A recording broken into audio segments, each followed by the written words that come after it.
Good morning, everybody. Do not tell me that you don't get into a hotel room and bounce on the bed. I hope the start of your day is absolutely amazing.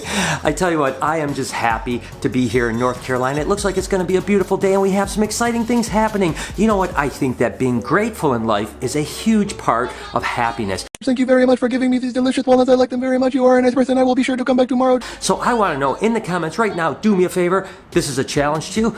Tell me what you're grateful for right now in the comments. So anyways, I'm here on Reptile Prime Business. As you guys know, we started a company called Reptile Prime, which is a product company. Right now, we have some amazing coconut fiber bedding, and then we are expanding out to all kinds of products lines in the future. Hence the meeting here in North Carolina. Now, I can't tell you a whole lot about it, but it's basically just and we're gonna see what happens. I will bring you guys along. I'm not gonna be able to bring you into the meeting per se, but I'll show you around his place. He's got an amazing reptile product place, and he does have some animals there, I'm pretty sure. So I'll give you guys a highlight on that. It's gonna be an amazing day. What do you say we get started? All right, so my boys from Midwest Organics are here. Brent, what's up, brother? Is this the plane you guys flew in? Yeah, come on. Oh my God, I gotta go check this plane out. So they wanted, you guys know that I do not like small planes. They wanted me to fly in this plane, and it is a pretty bad plane, but I tell you what, I don't know if I could have done it. Oh my gosh. Hey Greg, this is Brian. Greg, how are you? Hey, it's great to meet you, man. Just coming in to see your craziness here. Holy moly. Take a look at this, guys. This is actually pretty awesome. I mean, I gotta admit, it's definitely small, but I'm sure this thing kind of cuts through the turbulence like you can't believe. Wow, holy cow. All right, so one day I will go up this, I promise you that, but for now, we gotta get off to a meeting. All right, guys, so I am at Reptile Basics, and again, I geek out just not on animals, I geek out on supplies as well. I mean, to me, when I'm around a bunch of, say, hey, look at this, you know, things like this right here, a bunch of scales, you know, to me, this is awesome. Look at, there's a whole stack of scales. I mean, I know I only need one scale, but to me, I get just as excited about products as I do animals, because I think, my gosh, if I had all these products, what could I do with them? I mean, it's cool. Look at all these light bulbs. You know, these are all heat emitters, these ceramic heat emitters, and there's just tons of them. Take a look at this, and there's just shelves, and you know, these are really cool here. This is a system where you can actually wirelessly check the temperature and humidity from anywhere. Like, I could literally be checking my temperatures and humidity back home when I'm here in North Carolina, and he just has tons of these products. So Reptile Basics is kind of an interesting combination. They're not a reptile supply company that sells this like the most common things like water bowls and stuff like that. They're doing like a little bit more advanced stuff. Like, look at these. These are all the heat emitters. Instead of using a light bulb, you know, you can actually put these right to the top of your cage, and they actually emit heat, which is a little bit different because in the past everyone thought that belly heat was the right way, and belly heat is completely fine, but there is something to be said about emitting heat, because let's face it, in the wild the sun emits heat, it warms up a rock, and then they sit on the rock. You get my idea. So Rich has kind of just been kind of innovative with a lot of his products, but you know, he has tons of stuff. Like, look at all these tweezers and I mean, you know, like I said, I get geeked out on places like this. I mean, it's absolutely awesome. It's like, I don't know, it's like 20,000 feet of cool reptile products. Another thing that I am just absolutely geeked out about is the fact that this is the place where he makes racks, you know, and he's designing a new reptile rack that we've kind of taken a look at the prototypes, and they are absolutely killer. I can't really show you the end product yet because it's not quite done, but I can tell you that I will be doing a very comprehensive review in the future. He's going to send me a couple racks. I'll show you all about them, but he also makes cages as well, not just racks, but these are like 4-foot cages and 3-foot cages and 6-foot cages. And take a look at this right here. Look at this plastic. This is actually, get an idea, that's all the plastic that racks. And take a look at this. All of this is plastic. I mean, you know, to me, I don't know. I know you guys are probably like, why are you getting so excited about this? But to me, see pallets and pallets of plastic, it's just awesome, because I know what it takes to build a rack. I've built these things in the past, and I think, oh my God, how cool would it be to have that just to play with it all the time? And he's got a CNC machine that is right. As a matter of fact, hey, real quick, guys, whoop, there's the rack. Okay, I didn't show you guys too much of it, but okay, so one of my favorite snakes, well, I say that a lot, right? Every time I talk about a snake, I'm like, that's one of my favorite snakes. But truly, this thing is absolutely incredible. Take a look at this right here. Of course, this is an Asian vine snake. Take a look at that animal right there. Now, Asian vine snakes, It's like rearing up, like, what's going on? It sees the little fuzzy on top of my camera, and it's like, what's happening there? But Asian vine snakes, let me see if I can take this guy out. Oh, come here, little buddy. So Asian vine snakes are really interesting from a number of reasons. You know, typically they're really lizard eaters, but Rich actually told me that this animal here, believe it or not, eats rodents, which is just really unusual for them. But the thing I really love about these guys is that their pupils, instead of going up and down like most snakes, actually go sideways, more like a goat or something like that. It's really interesting, and of course they'll have that really slow tongue where they taste the air. And of course you can see how he's just kind of chilling out like this. The thing is in the wild, they'll actually sway back and forth with the wind so that they actually mimic a vine. I tell you what, they're definitely in the top 10 coolest snakes in my opinion, and it's really cool to really see one that eats rodents, because I'll be honest with you, I've never seen that before. Ooh, that's a pretty snake, huh?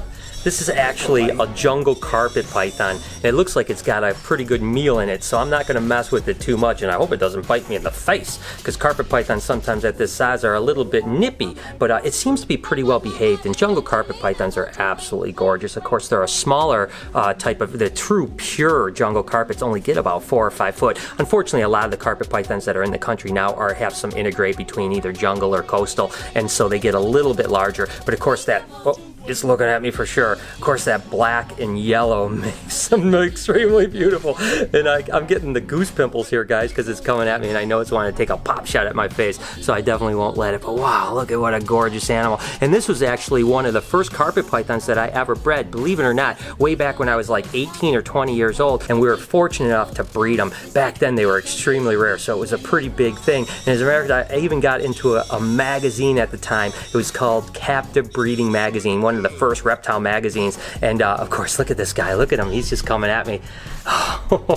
You got to be careful of these guys. But yeah, so that was my first brush with kind of being cool, was being in a captive breeding magazine about breeding jungle carpet pythons. But this guy is absolutely gorgeous. But hey, let's get him back in his cage. These are little dwarf monitors. They call them Storai, and what's really neat about this setup is that this is like a bunch of ceramic tile kind of piled up, and what happens is, you can see in here, right here, see how that one's just kind of peeking his head out right there? They actually will go in there, and of course the heat emitter is right up here, so the very top one right here is really, really warm, but as they go down, they're a little bit cooler and a little bit cooler. So a setup like this is really interesting because they can actually thermal regulate wherever they want. If they want to stay cool, they can hide down in the very bottom of the ceramic tile, and if they want to get really hot, they can stand right up on top. You can see this guy, he's a little curious monkey, isn't he? Look at him. But again, these dwarf monitors, much like, you know, a lot of the Acanthoris and stuff like that, stay pretty small, so that's basically an adult size there. They might get just a little bit bigger, but not really much. So if you want a really cool monitor lizard, but you don't want something that gets 4 or 5 or 6 foot long, these little Storai or Acanthoris, any of the dwarf monitors are a great option. All right, guys, so again, we had some really productive meetings. I need your best ideas, and I need them now. Reptile Prime is looking fantastic. I'm so excited about the future. I can't wait to continue to share this journey with you guys. But I have a 10-hour drive, but I want to first go ahead and check in with Lori and Noah. Remember, they filmed some vlog stuff when I was on the road of what's happening at the shop today. So I'm curious to see what they filmed, so I'm going to show you right now. We have to get snacks and refreshments. Before any work gets done, we need coffee. Lots and lots. I got a sandwich. She got coffee. Got a sandwich. Bang! That looks good. Looks like trash. Hey! Alright, now that we got our coffee and our sandwiches, it's time to get this day started and put this boy to work.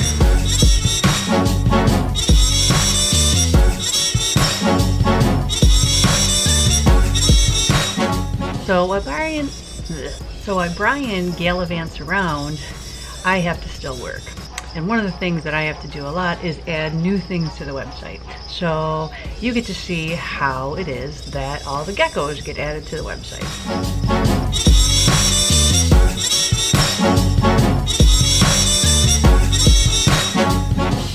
All right, the boys are heading back in their plane. So, I'm glad it's them and not me. All right, guys, we'll see you later.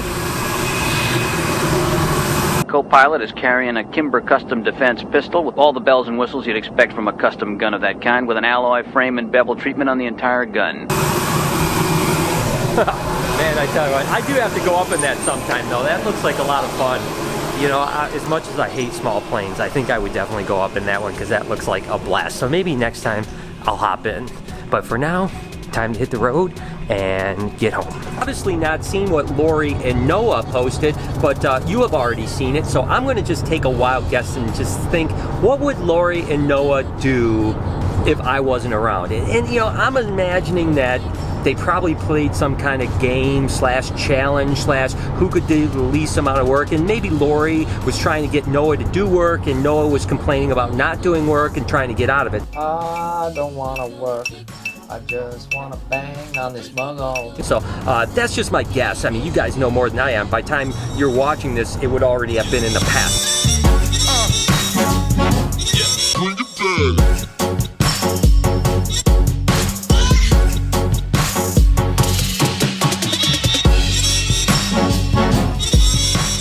Alright, so I am about an hour and a half or so into this very long drive. It is 6:21. Right now my GPS is telling me that I'm going to be home about 2:30 a.m. Now keep in mind, I've been up since 6 o'clock. I only got a handful of hours of sleep. I've got to ask you guys a question. If you were me, would you drive all the way home and get home at 2:30 in the morning, even though that means that I have, you know, roughly 8 hours left of driving by myself going crazy when I'm already a little tired? Or would you stop a few hours from home, get a hotel, try to get some sleep, make that last few hours in the morning? I need to know from you guys down in the comments. Obviously, by the time you're commenting, I'm either already going to be home or I'm going to be in a hotel. I don't know what I'm going to do yet, but I was curious what you guys would do if you were me. Now, normally I'd probably stop, maybe, but I've been gone so much, and I actually leave in 2 days for Florida for a 4-day trip down there, shooting some virtual reality animal show, which I'm really excited about, by the way. I'll tell you more about that, and of course bring you guys along on the journey. Regardless, tell me down below in the comments, should I drive all the way home tonight, or should I get a hotel somewhere and get a little bit of sleep?